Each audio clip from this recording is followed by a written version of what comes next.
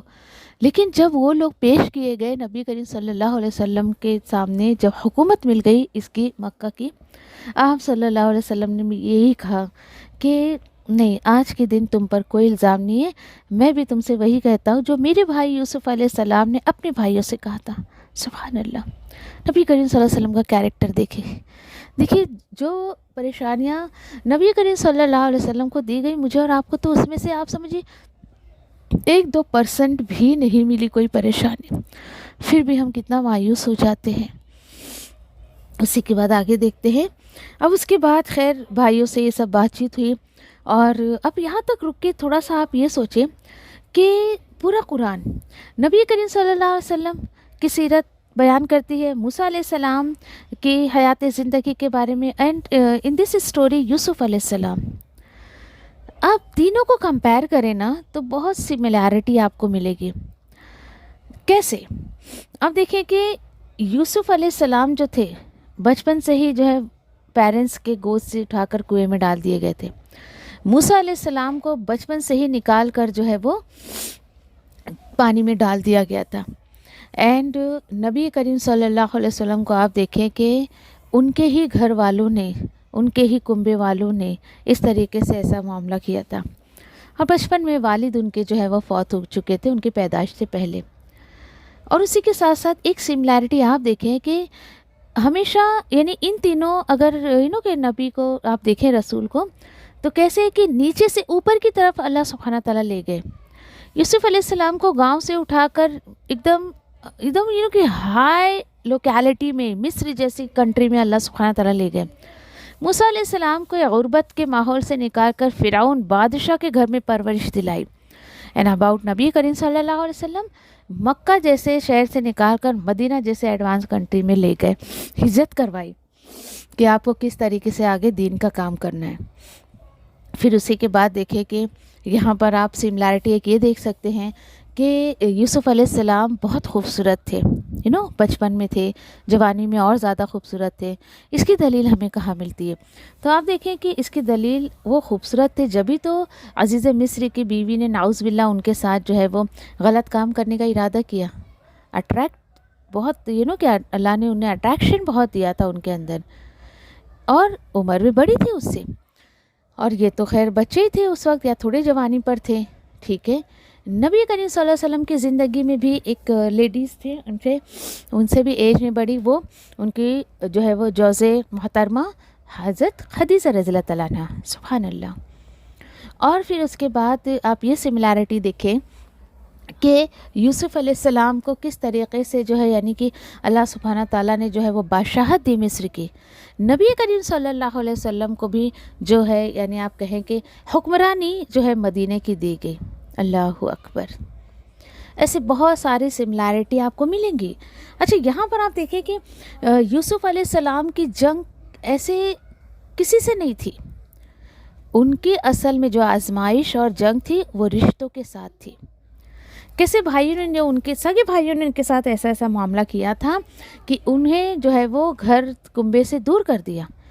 نبی کریم صلی اللہ علیہ وسلم کو آپ لے لیں, یہاں کیا معاملہ تھا کہ ان کے رسالت اور نبوت کی وجہ سے ان کے خود کے ذات برادری والوں نے جو ہے وہ مکہ جیسے خوبصورت اللہ کے گھر کی زمین کو چھوڑنے پر مجبور کر دیا تھا. بہت سارے ایسے واقعات اور آپ بھی جانتے ہوں گے، بس تھوڑا بہت یہاں بتانا ضروری تھا کہ اور ایک سملیرٹی جو میں نے آپ سے کہا ابھی کہ یہاں بھائیوں کو احساس ہونے کے بعد یوسف علیہ السلام نے جو بات کہی تھی وہی بات نبی کریم صلی اللہ علیہ وسلم نے بھی کہی، اور کب؟ جب یہ جو ہے مشرکان مکہ کو احساس ہوا کہ بھائی ہم نے نبی کریم صلی اللہ علیہ وسلم کو بہت پریشان کیا۔ تھوڑا سا وقت لگتا ہے، صبر پر انسان جمع رہتا ہے تو خود بخود اللہ سبحانہ تعالیٰ اس کے جو ہے وہ حالات کو سدھار دیتا ہے، الحمدللہ۔ اور یاد رکھیں کہ جیسے میں نے آپ سے ابھی کہا کہ کسی کی غلطی کو آپ کو اگر کہ ہائی لائٹ کرنا ہے نا، تو یقین کریں کہ اس کو خود کو ہائی لائٹ کریں جا کر۔ ہمارا معاملہ کیا ہے؟ غلطی جس نے کی ہے نا اس کو نہیں بتاتے بیچارے کو، اور سارے خاندان کنبے والوں کو پتہ رہتا ہے۔ یہاں پر آپ ایک بہت بہترین کردار آپ یوسف علیہ السلام کا دیکھ سکتے ہو۔ غلطی بھائیوں نے کی تھی نا، یوسف علیہ السلام نے بھائیوں سے ہی کہا، نوٹ کیا آپ نے؟ نہیں یوسف علیہ السلام نے قافلے والوں سے کہا، نہ ہی عزیز مصر سے کہا، نہ اس کے وائف سے کچھ شیئر کیا، قید میں جانے کے بعد نہ ہی قیدیوں سے شیئر کیا، واپس آ کر جو ہے یہ بادشاہ جو تھا اس وقت کا اس کو بھی شیئر نہیں کیا۔ کس کو شیئر کیا؟ بھائی جب مل گئے، اینڈ سوچے یہ جملہ سننے کے لیے مور دین 40 ایئرس گزر گئے تھے، ہم ہی خطا کار تھے، اور ہمارا حال ایسا ہے کہ ہم تو اگلے بندے کو بول بول کے اتنا شرمندہ کر دیتے کہ اللہ کی پناہ۔ تو ایسا مت کیا کرے، جس کی بات ہے اس سے کہیں، جس سے شکایت ہے اس سے کہیں۔ اس میں حکمتیں بہت ہے اللہ سبحانہ تعالیٰ کی طرف سے۔ ایک تو یہ کہ اگلا بندہ ذلیل ہونے سے جو ہے وہ بچ جاتا ہے، اس کو احساس ہوتا ہے کہ دیکھو یہ بندہ کتنا اچھا ہے، میری غلطی تو مجھ سے ہی آ کر اس نے کہا، کسی اور سے شیئر نہیں کیا اس نے۔ تو یاد رکھیں کہ لوگوں کو آپ جو ہے وہ غلطی کا احساس دلائیں لیکن شرمندہ نہ کریں ان کو، بڑی حکمت کی ضرورت ہے مجھے اور آپ کو۔ اب خیر بھائیوں سے بات کیا ہوگا اور کیا حال ہے والد صاحب کا اور گھر کے باقی لوگ کیسے ہیں، تو خیر بھائیوں نے کہا ہوگا کہ والد صاحب کا تو حال بہت برا ہے، وہ تو آپ کے غم میں رو رو کر آنکھیں ان کی بینائی چلی گئی ہیں، آنکھیں سفید ہو گئی ہیں، اوہو ایسا ہوا، اچھا ٹھیک ہے۔ پھر اس کے بعد یوسف علیہ السلام نے اس لیے کہا آیت نمبر 93 میں، ٹھیک ہے جاؤ میرے اس قمیص کے ساتھ اور اس کو والد کے جو ہے وہ چہرے پر ڈال دینا، ان کی روشنی لوٹ آئے گی، اور اس کے بعد نیکسٹ ٹائم جب تم آؤ گے تو سارے گھر والوں کو میرے پاس لے آنا۔ سبحان اللہ، کیا اینڈ ہے اسٹوری کا، دیکھیں آپ کتنا خوبصورت کلائمیٹ ہو رہا ہے اس کا۔ اور بس اب اسٹوری کے اختتام پر ہم ہیں ابھی۔ یہاں پہ آپ سوچیں گے کہ اوہو یہ کیا قمیص کوئی جادوئی قمیص تھی؟ جی نہیں۔ اور آپ نوٹ کر رہے ہو کہ سورہ یوسف میں یہ کرتے کا اور قمیص کا بہت رول ادا ہو رہا ہے۔ پہلے تو وہ انہوں نے جو ہے بھائیوں نے والد کو لے جا کر دیا یوسف علیہ السلام کے قمیص، کوئی جھوٹا سا خون لگا کر کے بھیڑیے نے کھا لیا۔ پھر قمیص کا ذکر کہاں آیا تھا یاد کریں؟ Yes very good. پھر قمیص کا ذکر آیا تھا کہ آگے سے قمیص پھٹی ہے یا پیچھے سے پھٹی ہے، یہ ذکر آیا تھا جب یوسف علیہ السلام پر نعوذ باللہ الزام لگایا جا رہا تھا۔ پھر یہاں پر ایک قمیص کا رول آ گیا۔ کیوں اتنا اور کیا قمیص کی اس میں اہمیت تھی، انشاءاللہ آگے چند آیتوں میں اس کو ہم جو ہے وہ خلاصہ کریں گے۔ یہاں دیکھیں کہ قمیص میں کوئی کرامات نہیں تھی، اور کیوں؟ کیونکہ کوئی یہ نہ اس آیت پر سوال اٹھائے، او ہو لو دیکھو یوسف علیہ السلام کا کرتا جب یعقوب علیہ السلام کی بینائی کو لٹا سکتا ہے تو بھائی ہمارے پیر صاحب کے کرتے میں کیا خرابی ہے؟ ہاں ٹھیک ہے اس میں پسینے کی بدبو آتی ہے تو کیا ہو گیا، لیکن وہ بھی بڑا کراماتی ہوتا ہے، نعوذ باللہ۔ تو ایسی کوئی بات نہیں ہے۔ دیکھیے کہ رسول انبیاء کو اللہ سبحانہ تعالیٰ بہت کہ ان کے لیے وہ اسپیشل ہوتے ہیں، اور انہیں عام انسانوں سے ہٹ کر کچھ معجزات دیے ہوتے ہیں۔ اللہ نے اس میں اثر ڈالا تھا، اللہ کی طرف سے اس میں اثر تھا، اور اس طریقے سے قمیص اپنی ذات میں کچھ نہیں کر سکتی ہے۔ آپ کو یاد ہوگا اگر کسی آیت میں نے شیئر کیا تھا، عبداللہ بن ابی جو دین اسلام کا سب سے بڑا دشمن ہے، نبی کریم صلی اللہ علیہ وسلم کا، مدینے کا سردار تھا وہ، اور اس کو بادشاہت ملنے والی تھی، لیکن نبی کریم صلی اللہ علیہ وسلم جب مدینے میں داخل ہوئے تو پھر اس کی جو سرداری ہے اس کے ہاتھ سے جاتی رہی۔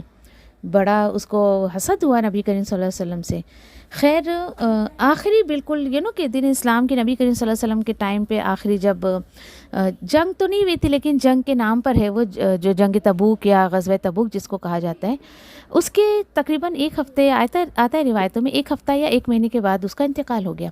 اینڈ دیٹ جنگ وہ آخری ایک ایسی جنگ تھی جو ایک کلیریفیکیشن تھا کہ اب ایک سچا مومن جو کون ہے اور منافق کون ہے.